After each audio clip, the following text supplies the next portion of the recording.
Jangan tunjuk sedih, jangan bersungut.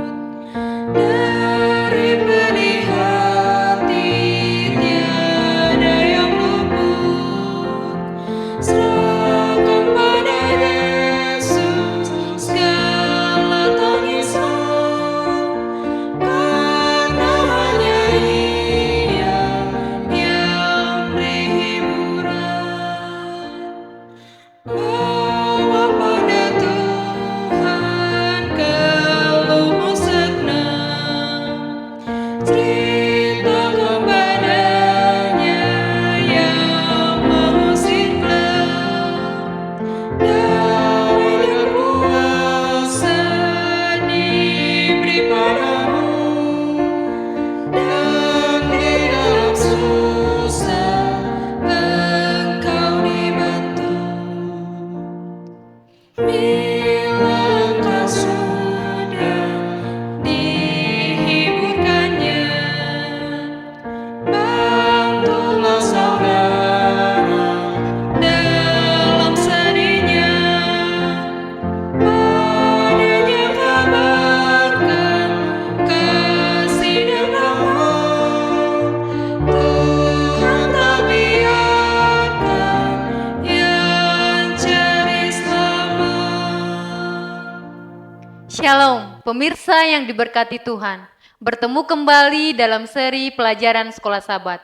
Sebelum memulainya, mari kita berdoa. Tuhan Allah yang bertata dalam kerajaan surga, terima kasih Bapa atas berkat-Mu sampai pada saat ini. Di sini kami akan belajar pelajaran Sekolah Sabat, biarlah Tuhan hadir bersama-sama dengan kami agar kami boleh mengerti firman-Mu.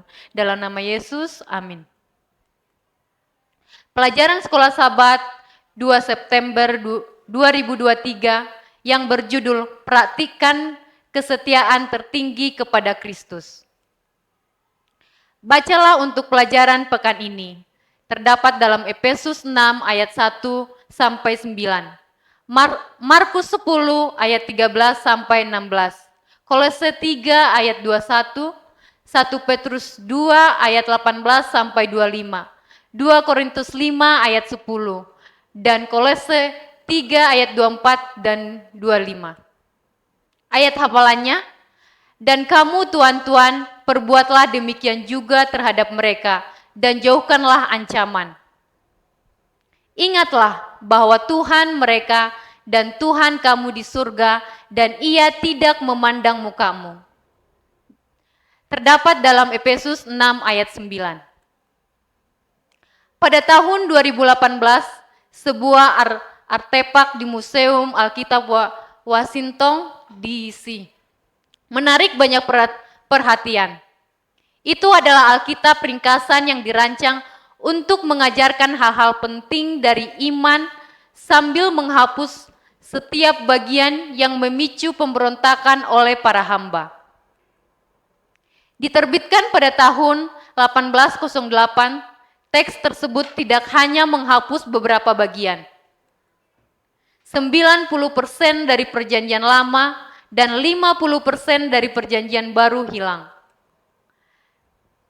Dari 1189 pasal dalam Alkitab, hanya 232 yang tersisa. Bagian-bagian yang tampaknya memperkuat institusi perhambaan, terutama dengan tidak adanya begitu banyak narasi Alkitab tentang kabar baik, dibiarkan sepenuhnya utuh, termasuk teks-teks yang sering disalahgunakan, seperti hai hamba-hamba, taatilah Tuhanmu yang di dunia dengan takut dan gentar, dan dengan tulus hati, sama seperti kamu taat kepada Kristus. Terdapat dalam Efesus 6 ayat 5. Saat ini, di zaman dan budaya kita, tantangan penting kita adalah dalam membaca Efesus 6 ayat 1 sampai 9. Dalam konteks kisah keselamatan yang utuh, seperti yang diungkapkan dalam Alkitab secara lengkap, apakah yang dapat kita pelajari sewaktu kita melihat Paulus menerapkan nilai-nilai Injil pada struktur sosial yang cacat pada zamannya? Pelajarilah pelajaran pekan ini untuk persiapan pada Sabat 9 September. Tuhan memberkati. Mari kita berdoa. Terima kasih Tuhan, kami sudah belajar firman-Mu, biarlah firman-Mu ini boleh kami terapkan dalam kehidupan kami sehari-hari. Terima kasih Tuhan, dalam nama Yesus, amin.